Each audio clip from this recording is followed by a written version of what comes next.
I want to say one thing, is that there's an old Afghan saying, which a former Mujahideen leader who became the spokesman here, we used to see him on television in the 1980s here all the time, and later became the ambassador here. And I went back to, in 2002, when I was there, I went to see him. He was then Minister of Communications, and he said, remember the old Afghan adage. It's very, very important for you Westerners to remember this.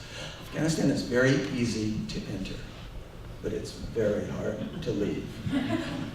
The United States also brought, oil men in particular, brought the Taliban to Houston before 2001 because we were interested, perhaps still are, in bringing a pipeline down because of the tremendous amount of oil and natural gas that exist in former Soviet Central Asia, which is Sunni, it's not Shia, different, it's like the difference between Catholics and Protestants, which plays a very important role, and which is one reason why Pakistan, in my estimation, in my studies, wants to and has consistently backed since its founding in 1947, when they used the grandfathers of the Mujahideen to attack Kashmir for them, at the very beginning when they were to fight with India over whether Kashmir was going to be part of Pakistan or India.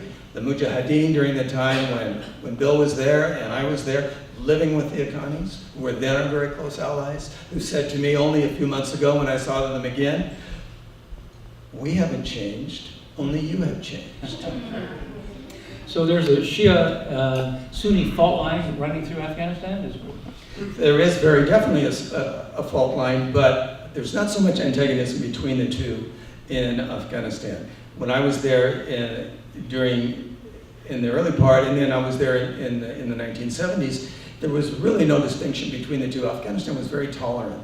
To go back to your question, the Islam of that time, it was very, very tolerant.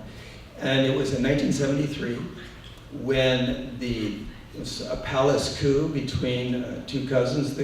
The cousin and the brother-in-law of the king overthrew the king. He established a republic. He was called a leftist. He was called the Red Prince because he went to Kennedy initially for money when he was prime minister. Now he's president. And because we said no, he went to the Soviet Union, started to draw closer to them. A number of men, young men like Gulbuddin Hekmatyar and another man named Ahmed Shah Massoud in the 1970s, fled to Pakistan, where in 1973 they were taken in by the ISI. And I talked to the general who was in charge of this, a man named Nasr Baba, and he said, I put them into training camps in the military, I gave them passports, and then I went to the US Embassy and asked for money. Now, there's no indication, I've never been able to find any yet, that we began to give them money in 1973. But if you read Robert Gates' book, In From the Shadows, former head of the CIA, former Secretary of Defense, he, like Zbigniew Brzezinski, who was President Carter's national security advisor, both admit publicly that we began to fund the Mujahideen in 1979, in July, to pay them to draw the Soviet Union into Afghanistan, to pay them back for supporting our enemy during Vietnam. We just saw Ken Burns' story. We know somehow how that played out.